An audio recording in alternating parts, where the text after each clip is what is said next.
Bien-aimés frères et sœurs en Christ, je reviens encore pour continuer notre série d'études sur le chemin que tu as suivi, le chemin que je suis.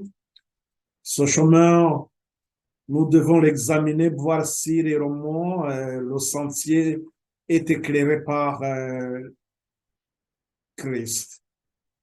La fois passée, donc, nous n'avons pas pu continuer la partie de la cinquième, faire la sixième partie parce que nous avons vu la cinquième partie.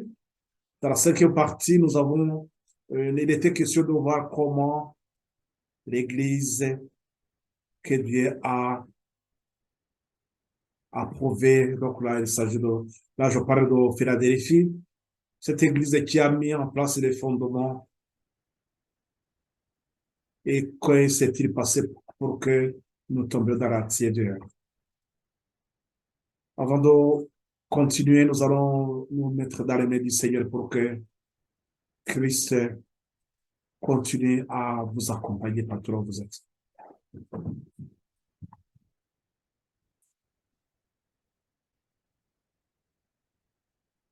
Béni soit ton nom, Père éternel. Merci de ce temps que tu nous accordes. Merci, Seigneur, de cette lumière que tu nous donnes dans ces derniers temps. Tu nous acceptes malgré notre indignité, Seigneur. Merci, disais toujours ta patience. Nous nous remettons dans tes mains, Père. Veillez, nous purifier, nous sanctifier, pour nous consacrer à cette noble mission, Seigneur, d'amener les âmes à tes pieds. Merci, Seigneur, de nous éclairer davantage, d'éclairer le sentier, pour que chacun puisse poser les pieds sur le bon chemin et que nous puissions continuer malgré les difficultés que nous aurons rencontrées sur le chemin. Merci Seigneur de nous fortifier afin que nous puissions braver toutes ces difficultés, Seigneur. Que notre foi s'affermisse, Seigneur, dans ta parole. Je remets dans tes mains, Seigneur, ces âmes qui te suivent, qui suivent tes études, ceux qui viennent étudier avec moi et ceux qui viendront aussi plus tard pour suivre ces études. Qu'ils soient bénis et enseignés par toi, Père. Merci de disposition que tu prennes pour chacun de nous, Seigneur. Au nom et pour la gloire de notre Seigneur Jésus, que nous te remercions, Père. Amen.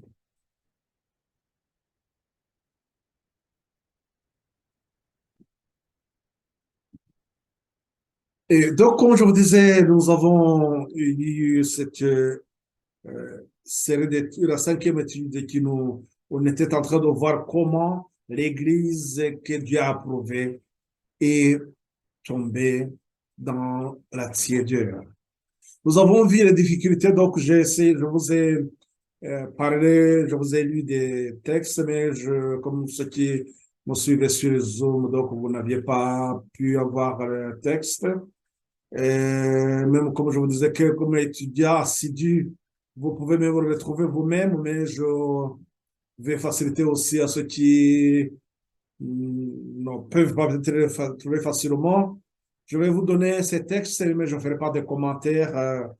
Je vais seulement vous donner ces textes pour que vous puissiez vous en servir, vous en servir.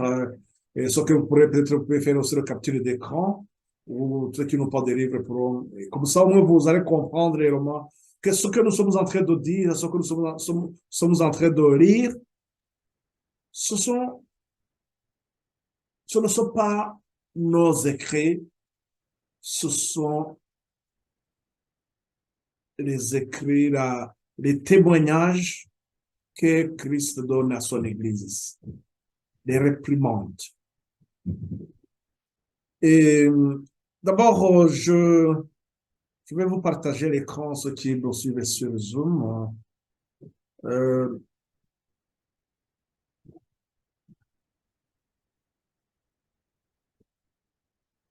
Nous allons essayer de voir dans quelques lignes ce qui s'est passé réellement pour que l'Église tombe dans la tiédeur. Donc, je vais vous donner les textes, comme ça vous pourrez après aussi voir, vous en servir. Et selon comme je vais vous donner aussi justement ça va vous donner les dates qui vont nous aider. Donc, comment l'Église est tombée dans la tiédeur, donc la Philadelphie. Nous avons vu que le premier texte que nous avons lu, c'était dans message, les premiers écrits à la page 48. Ce texte s'est passé en 1850. La servante du Seigneur a vu que l'Église donc était inconséquente et endormie. C'est un message donc qui s'adresse aux petits troupeaux. Et donc, je vous ramène dans ce texte qui est à la page 48, premier écrit à la page 48. Vous pourrez lire le message donc au petit troupeau et vous comprendrez bien sûr pourquoi son contexte. Et là, il s'agit on nous parle de balai.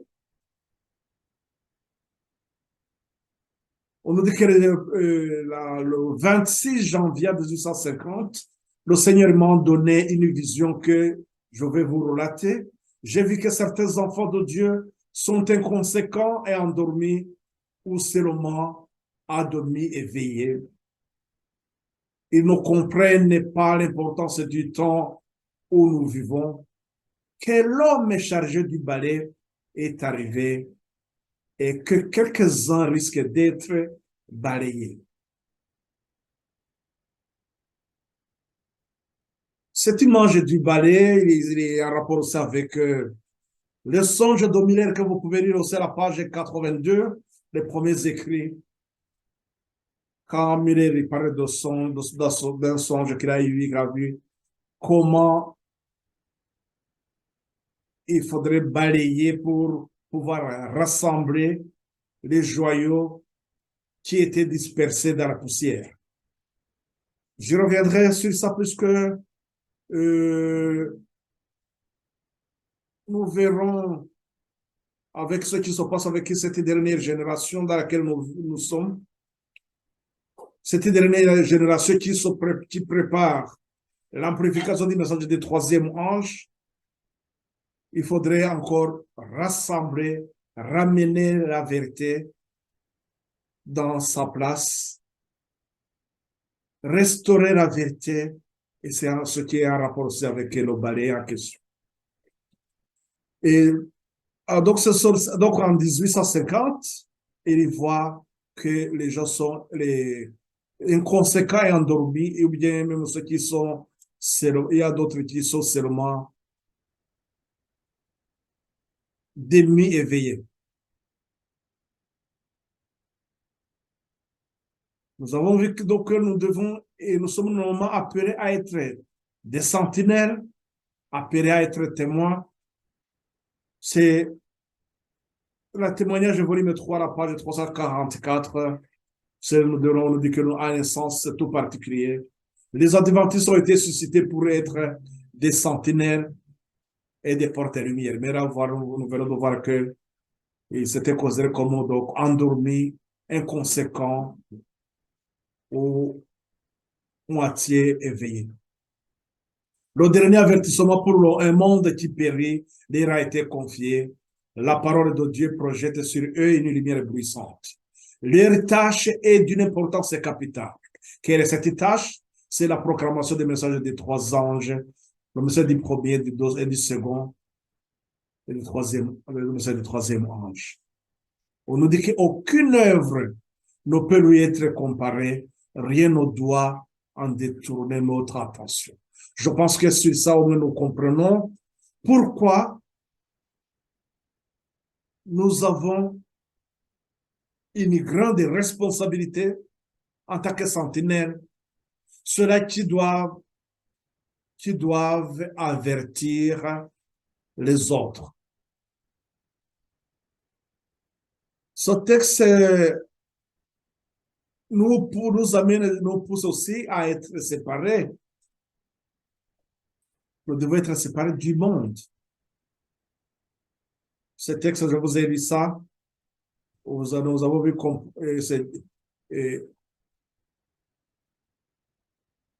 en me référant même à ce que nous avons dans le sentier étroit et abrupt. C'est un sentier qui est élevé, loin du monde. Vous pouvez voir la première vision de la servante du Seigneur, lorsqu'elle nous montre ce sentier étroit qui est vraiment écarté beaucoup du monde. Nous devons donc tous nous maintenir séparés du monde, remplis d'iniquité, ce monde qui est rempli d'iniquité. Nous ne devons pas marcher avec Dieu pendant un certain temps, puis ensuite nous éloigner de sa compagnie pour marcher à la lumière des étincelles que nous produisons, des illusions que nous nous faisons nous-mêmes. Nous devons être fermes et constants dans nos actes de foi. Notre rôle est de louer Dieu en manifestant sa gloire par un caractère droit et juste. Aucun d'entre nous n'obtiendra la victoire sans effort persévérant et infatigable, proportionnel à la valeur de l'objectif que nous recherchons, à savoir la vie éternelle. Ce témoignage au pasteur à la page 278. Et même si je disais que je ne ferais pas beaucoup de commentaires, mais je pense, je trouve important de souligner ceci.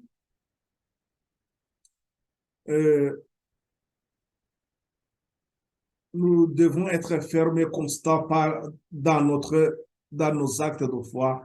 Notre rôle est de louer Dieu en manifestant sa gloire par un caractère droit et juste. Aucun d'entre nous n'obtiendra la victoire sans effort persévérant et infatigable proportionnel à la valeur de l'objectif que nous recherchons, à savoir la vie éternelle.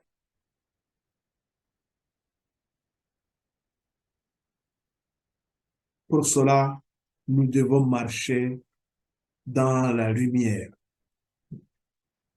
Le message adressé à l'Odyssée s'applique aux adventistes du 7e jour qui ont reçu une grande lumière mais qui n'en ont pas tenu compte. Message choisi, volume 2, à la page 75. Vous pouvez trouver ces paroles-là. Je reviendrai quand nous allons aborder ce message à la Odyssée. Et l'autre texte, donc, nous avons vu qu'en 1855, malgré que ils avaient, la servante du Seigneur les avait dit qu'ils sont inconséquents, endormis, qu'ils devraient se séparer du monde, ils les a mis en garde. Mais après, nous avons l'ange debout avec une balance. Il va voir que la foi est chancelante, qu'il y a des doutes et qu'il y a des lamentations. Donc, ça s'est passé en 1855. De 1850, mais là, nous arrivons en 1855. En 1855, il dit que je vis un ange qui se tenait debout avec une balance à la main, pesant les pensées et les préoccupations du peuple de Dieu, particulièrement des jeunes. Sur un plateau se trouvaient les pensées dirigées vers le ciel et sur l'autre, celles qui étaient dirigées vers la terre. Sur ce plateau était placée la lecture des romans, les préoccupations concernant les vêtements, la mode, la vanité, l'orgueil, etc. Oh, quel moment solennel! Les anges de Dieu tenaient leur balance et pesaient les pensées de ceux qui se disent ses enfants et prétendent être morts au monde et vivants pour Dieu. Le plateau chargé des pensées terrestres s'abaissait rapidement. Celui où l'on mettait les pensées dirigées vers le ciel s'élevait aussi rapidement que l'autre s'abaissait.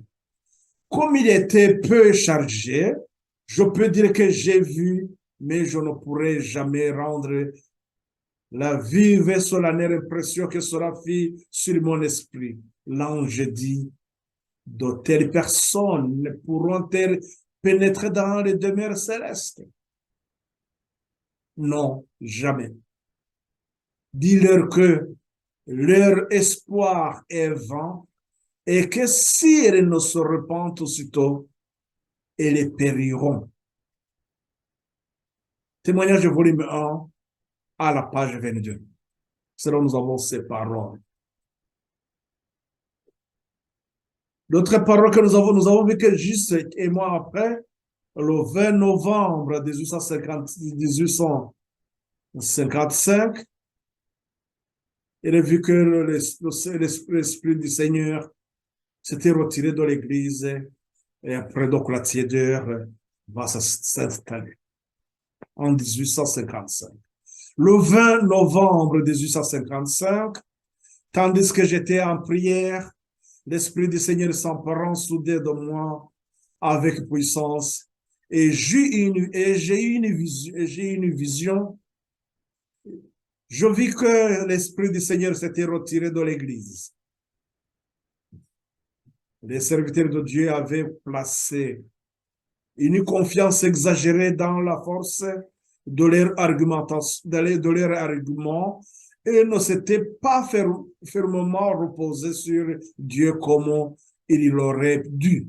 Or, la simple force de la vérité n'arrivera pas à émouvoir les âmes et à leur faire prendre position dans les rangs de l'Église et du reste, car la vérité est impopulaire. Témoignage volume 1 à la page 28. C'est en 1855, le 20 novembre, que la servante du Seigneur nous parle de l'esprit qui s'est retiré de l'Église, donc qui va produire le fait que l'esprit s'est retiré, l'Église va commencer à tomber dans la tiédeur. Donc ce texte, au moins nous voyons ce qui va causer ces textes, comme ça vous allez, je vous avais lu ça la fois passée, au moins là vous avez les textes avec vous. Je vais revenir directement à cet exemple, à ce que nous avons vu concernant